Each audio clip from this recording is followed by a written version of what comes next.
BCI के हस्तक्षेप के बाद बहाल हुई अधिवक्ता देवनारायण द्विवेदी की सदस्यता।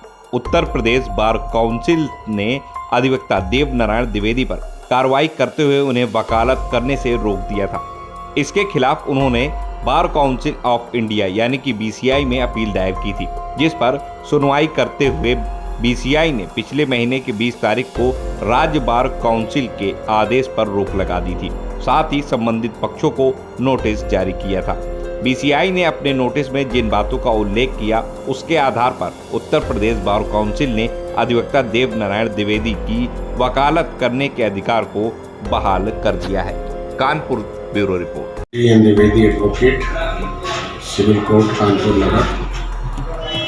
पिछले विगत वर्षों से हमारे ऊपर लगातार हमले हो रहे हैं, जिसमें आरोपी गणों पर कम से कम 36 मुकदमे हैं। डीसीपी वेस्ट महोदय द्वारा जांच कराने पर भी 17 मुकदमों की लिस्ट भी आई। मैं कई बार commissioner, DCP, CO, SO, PM, CM तथा गृह सचिव से तथा 4 बार bar council of Uttar Pradesh के चेयरमैन द्वारा प्रतिवेदन भिजवाए, जो मुझे जान का खतरा है, जहां से गृह सचिव द्वारा मुझे निःशुल्क बैनर उपलब्ध कराने की अनुशंसा हुई।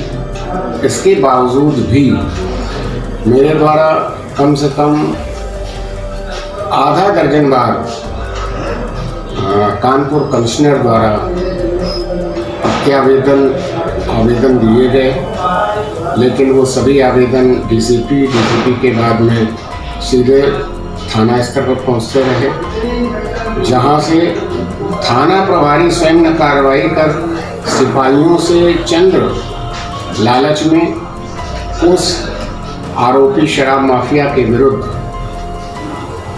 कोई कार्रवाई न करके केवल रिश्वत का खेल चालू रहा और पैसों पर मनमानी झूठी रिपोर्टें, हमने दर्जनों आईजीआरएस पर भी शिकायतें भेजी, जिस पर बिना मुझको संज्ञान दिए संबंधित विवेचकों द्वारा मनमानी रिपोर्ट जो कतई झूठी थी, कहीं उसका आपराधिक रिकॉर्ड का विवरण गलत दिया गया, कहीं मनमानी रिपोर्टें दी गई कि पंचायत चुनाव लड़ा, जबकि मैंने पंचायत चुनाव के बारे में भी अपने प्रस्तुत किए अभिलेख, जिसमें मैंने कभी पंचायत चुनाव लड़ा ही नहीं।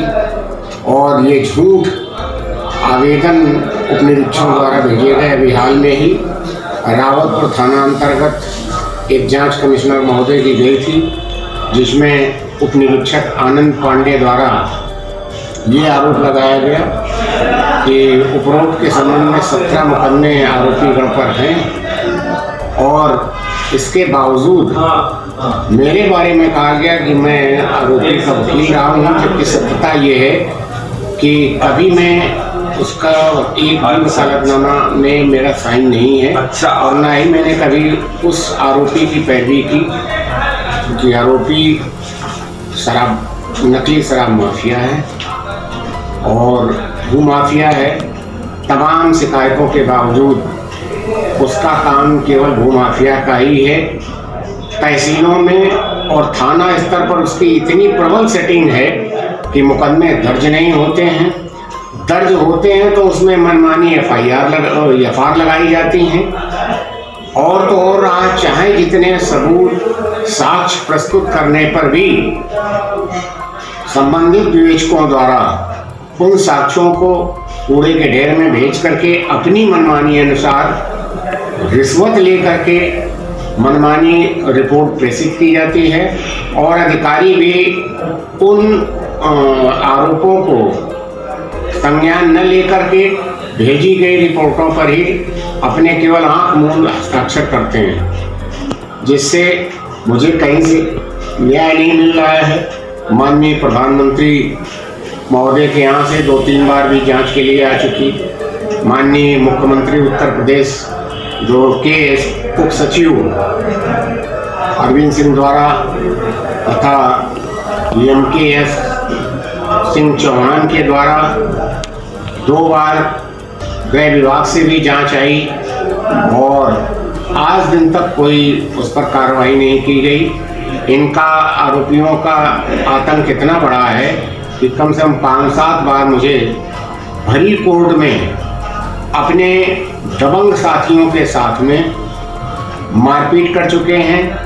मारपीट करने के बाद में मेरे घरों की रेकी की जाती है, आते जाते मेरी रेकी की जाती है तथा मेरी किसी समय भी हत्या संभावित है।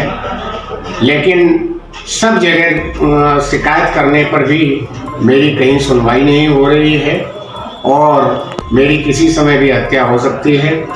इसके संबंध में पूर्व में हमारे एडीजे कानपुर जोन द्वारा गठित 4 इंस्पेक्टरों की टीम तथा हमारे बार एसोसिएशन की टीम द्वारा भी सत्यता की जांच हेतु प्रतिनिधिमंडल गठित किया गया था, जिसकी जांच रिपोर्ट में भी आया कि अधिवक्ता को निःशुल्क अनर्थ प्रदान किया जाए सुरक्षा हेतु, जहां आदेश भी हुए, किंतु आज दिन तक मुझे कोई सुरक्षा प्राप्त नहीं हुई है।